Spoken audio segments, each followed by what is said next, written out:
Hello, this is Matt Burdell from MatthewBurdell.com, and today I want to go over quality score in Google AdWords.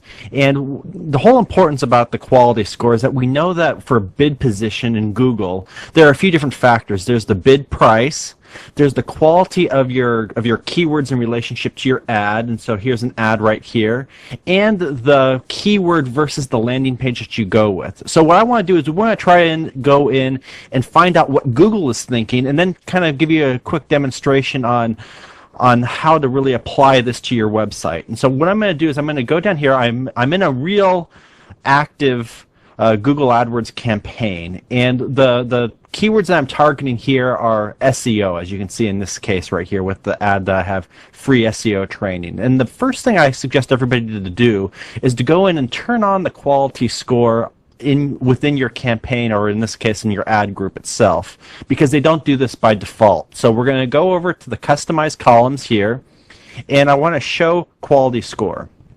Okay, so we're going to scroll down now. Now you're going to see a new column there in your keywords section of your Google AdWords campaign.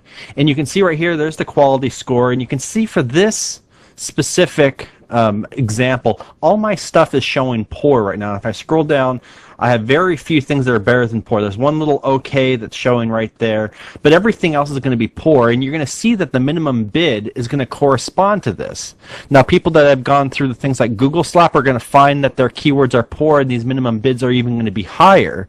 But at the very beginning, when you start doing this, you'll find that your minimum bid will be somewhere between about 30 and 50 cents, depending on the competition. But for this case, we do not want to have keywords that are poor, because this is going to result in a couple of things. It's going to result in a high bid price, and you're putting your ad group in the potential of getting a Google slap, which at that point is going to be very tough to come back from. So why are we getting the bad score here? Why is this poor? And there's going to be three levels of grades here. There's going to be poor, there's going to be okay, and there's going to be great. And it doesn't really tell us that much from Google what this really means, but we know that, poor is bad, okay is okay, and great is great. And what we can do is we can go through and we can see what keywords that we have over here in relation to the score that they have here. And what we can do is we can make some type of correlation between the two to try to improve the scores that Google thinks that our quality of both our ad page, our text ad, or our keyword actually is.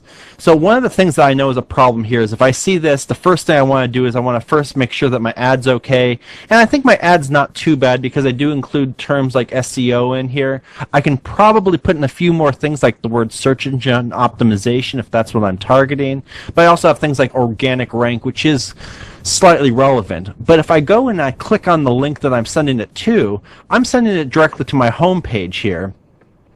And this is going to be the problem, because this home page is not very relevant to SEO. This is just my generic page. It might have something down here that might mention SEO very briefly. There's the word search engine optimization. So that's why I might be still only paying between 30 and 50 cents instead of like $1 to $5. But still, this is not enough to get yourself a good quality score.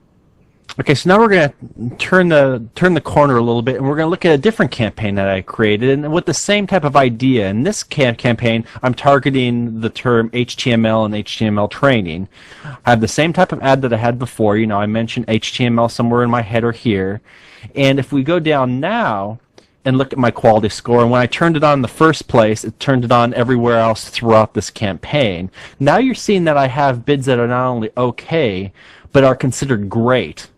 So now we can learn from this as well by going in, and I'm going to do the exact same thing as I did before. I'm going to look at what the landing page is. And if you notice at the very bottom of the screen, I'm no longer pointing directly to my home page. I'm pointing to a sub-page that I designed specifically for this ad group within NetWeb Video. So I'm going to click this.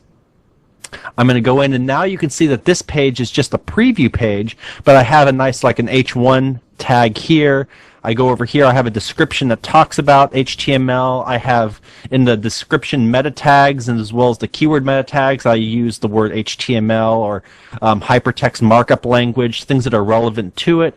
And I just made sure that throughout the thing, I even show other links and and other highlighted things that include the word HTML. So now I'm using things I may have learned from on-page search engine optimization, optimizing this page specifically for Google AdWords. And at the end of the day, what I'm going to find is now instead of having a poor or a lot of okay scores, I'm going to have okay and great scores. And you can see when Google thinks that this keyword, this ad, and this landing page are great, your minimum bid is going to come down to literally pennies. So that's my tip for the day on using Google Quality Score, how to assess it, and how to go and look at your own website to try to determine ways of improving your own quality score.